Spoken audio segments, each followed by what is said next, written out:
Hello students, आज हम पढ़ने वाले हैं बेटा फिगर्स ऑफ स्पीच।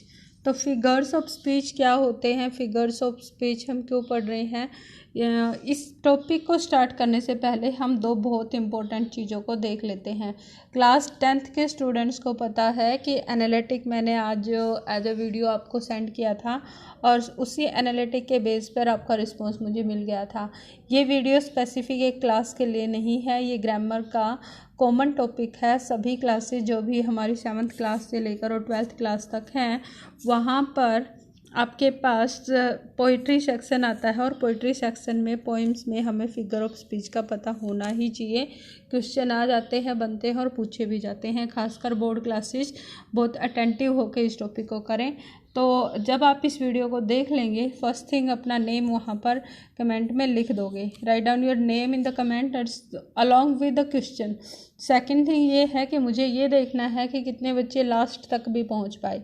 लास्ट में इन्हीं जो हम टॉपिक करेंगे उससे रिलेटेड एक क्वेश्चन होगा और उस क्वेश्चन का आंसर आपको कमेंट में लिखना है। मतलब जैसे मैं फिगर ऑफ स्पीच करवा रही हूँ तो उन फिगर ऑफ स्पीच का पर ही बेस्ड एक क्वेश्चन बनेगा और वो क्वेश्चन आपको कमेंट में उसका आंसर लास्ट में लिखना है। तो दोनों चीज़ें चेक हो जाएंगी, कितने स्टूडेंट्स ने काम किया है प्लस कितने स्टूडेंट्स ने ये वीडियो जो है लास्ट तक और बिल्कुल समझ कर देखा है। ठीक है, तो दोनों चीज़ें ध्यान रख लेना। पहले ही चीज़। सेकंड में ये बोल रही हूँ बेटा, फिगर ऑफ स्पीच होते क्या हैं आपके। चलो टॉपिक स्टार्ट कर लेते हैं। फिगर्स ऑफ स्पीच, हम जब सॉन्ग सुनते हैं तो हमें सॉन्ग सुनने में बड़ा मज़ा आता है। हम सॉन्ग जो है इंजॉय करते हैं और सबका बहुत अच्छी मतलब टाइम पास के लिए एज अ हॉबी हम इसको सुनते हैं। तो कभी सोचा है कि ये सॉन्ग जो है ये हमारे इतने फेवरेट क्यों बन जाते हैं, हमें क्यों पसंद होते हैं। क्योंकि जो राइटर जो होते हैं, लिरिक राइटर जो हैं, वो बहुत सारे डेकोरेटिव लैंग्वेज का यूज करते हैं। जैसे एक सॉन्ग है चांद मेरा दिल चांदनी हो तुम, आपने सुना होगा, है ना।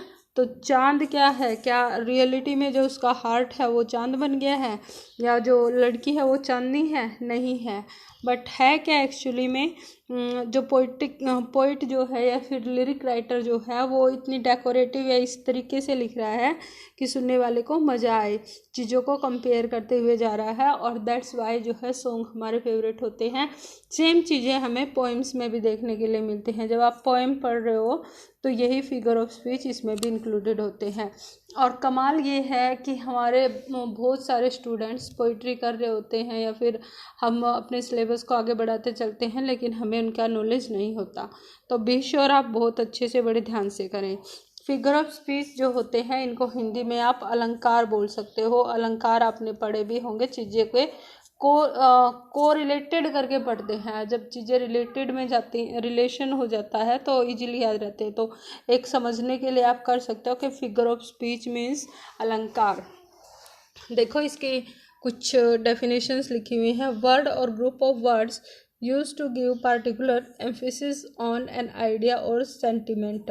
किसी एक आइडिया को या किसी एक सेंटिमेंट को, एक इमोशन को दिखाने के लिए कुछ वर्ड को यूज किया जाता है, उसी पे उनका फोकस रहता है।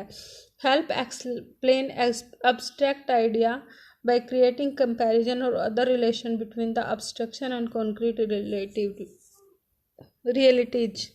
तो ये कहता है कि जो रियल थिंग है ना उसके साथ कोई कॉन्क्रीट या अब्स्ट्रैक्ट डायरेक्ट या इनडायरेक्ट कोई कनेक्शन बता के चीज़ों को समझाया जाता है ना।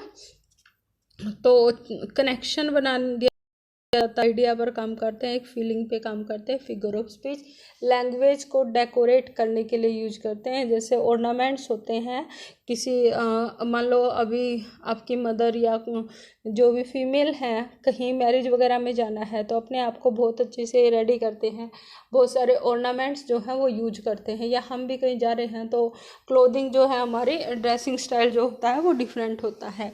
तो उस वे में जब हमने अपने आप को डेकोरेट कर लिया है या हम अपने आप को अच्छे से तैयार हो गए ना, तो क्या है, खुद को सजाया हुआ है। तो लैंग्वेज के मामले में जब पोइट्री जब लिखते हैं ना, तो लैंग्वेज को डेकोरेटिव बनाने में, उसको प्रिपेयर करने में, वो जो थॉट है पोइट के उनको बताने, एक्सप्रेस करने में जिनका यूज करते हैं उनको बोलते हैं फिगर ऑफ स्पीच।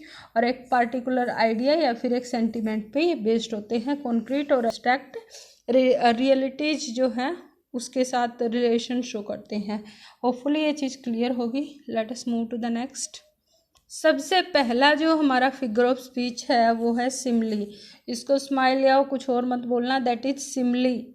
सिमली जो होती है ये क्या है बेटा, फिगर ऑफ स्पीच में इसमें क्या करते हैं, a directly stated comparison between two unlike person और thing that uses expression like, as और एज। सबसे पहले सिमली के लिए क्या है, ये वर्ड बहुत इम्पोर्टेंट है। लाइक का, एज का या फिर एज और एज का पेयर जो है इसमें यूज होता है। इसके अलावा एक सच एज भी होता है, सच एज भी इसमें यूज किया जाता है। ठीक है, तो ये वर्ड मिल जाते हैं हमें ताकि हमें पता चल जाए कि ये सिमली है, बहुत इम्पोर्टेंट है। और जैसे इन वर्ड को पोइट्री में देखो तो एक बार सोचना ज़रूर क्या यहाँ पर फिगर ऑफ स्पीच हमारा जो है सिमली बन पाएगा। अच्छा, दूसरी चीज़ ये है कि यहाँ पर जो कंपैरिजन किया जाता है, कंपैरिजन मतलब तुलना की जाती है दो चीज़ों के बीच में, लेकिन जो कंपैरिजन होता है ना वो थिंग लाइक नहीं होती, अनलाइक थिंग होती है, मतलब एक दूसरे से बिल्कुल अलग थिंग होती है। जैसे ही इज एज फास्ट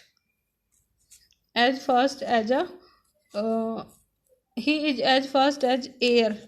क्या वो लड़का जो है उसकी क्वालिटी या वो लड़का एयर हो सकता है, लेकिन दो कंपैरिजन जो हुआ है जो अनलाइक थिंग्स के बीच में हुआ है, लेकिन क्या हुआ फिर एज का यूज किया और उसकी क्वालिटीज़ को, वो इतना तेज़ दौड़ता है कि एयर के जितना या बहुत तेज़ दौड़ता है, तो एज के साथ कंपैरिजन। एक और एग्जांपल देख लो इसका, जैसे My mother's face is like a red rose. My mother's face is like a red rose. ठीक है, तो क्या मदर का फेस और रेड रोज एक जैसी चीज़ें हैं? थिंग्स तो अलग ही हैं, मदर का फेस भी और ये भी, लेकिन जो उनकी ब्यूटी है या जो सॉफ्टनेस उनके लिए है, दोनों का कंपैरिजन किया जा रहा है और लाइक का यूज यहाँ पर होगा। ठीक है, ये हो गया आपका Simli.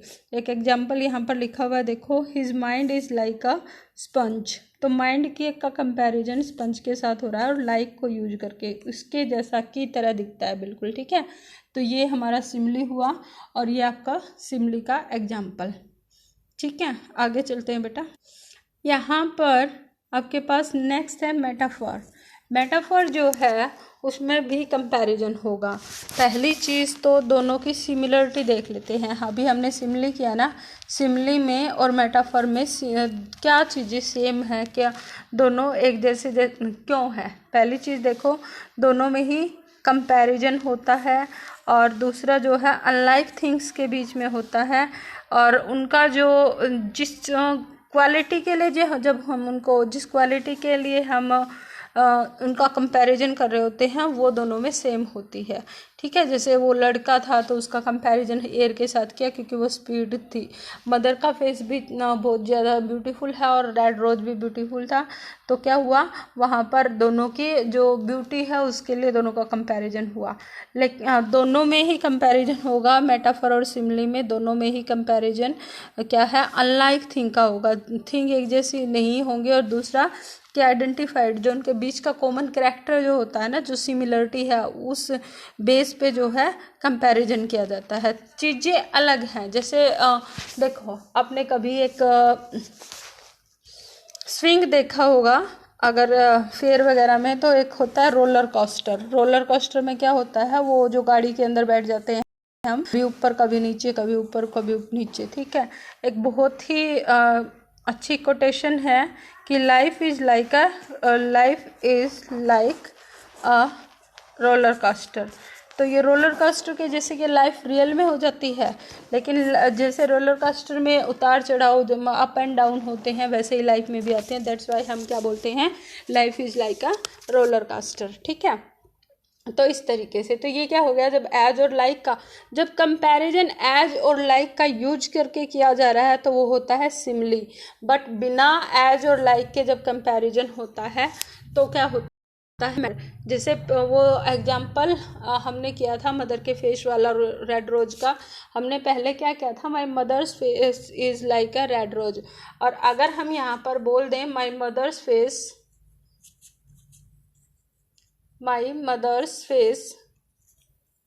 is a roller coaster, red rose. My mother's face is a red rose. तो उसमें क्या हो गया, अब हमने मदर के फेस को मान लिया है कि वो रेड रोज है। तो जब कंपैरिजन एज और लाइक के बिना हम करते हैं दैट इज मेटाफर, और जब एज और लाइक का यूज करके हम कंपैरिजन कर रहे हैं तो सिमिली। होपफुली ये क्लियर होगा। Let us move to the next है आपका पर्सोनिफिकेशन। पर्सोनिफिकेशन में अगर आप ध्यान से देखो तो यहाँ पर पर्सन दिख रहा है। पर्सन क्या है, इंसान, आदमी, जिस कुछ भी बोल लो तो एज ए पर्सन, ठीक है। पर्सन से पर्सोनिफिकेशन को बड़ी इजी से समझ सकते हो आप। पर्सोनिफिकेशन क्या होगा बेटा, जब नॉन लिविंग थिंग है, नॉन लिविंग थिंग जो होती है ना, उनको हम एज ए पर्सन ट्रीट करते हैं। यानी कि जैसे पोइट्री में आपने देखा भी होगा कि हम बोले पेड़ को या जैसे आप किसी भी प्लांट से, एनिमल से, या फिर ऑब्जेक्ट जो कि पर्सन के जैसे ट्रीट नहीं कर सकते, अब एनिमल्स ही हैं। जैसे एक फैबल आपने सुनी होगी, फ्रॉग की जो स्टोरी आती है, फ्रॉग एंड द टॉर्टोइस, या फिर हो सकता है आपका एक स्टोरी बनती है फ्रॉग की। तो फ्रॉग क्या करते हैं स्टोरी के अंदर, बोल रहे होते हैं, डायलॉग्स उनके बोले जाते हैं।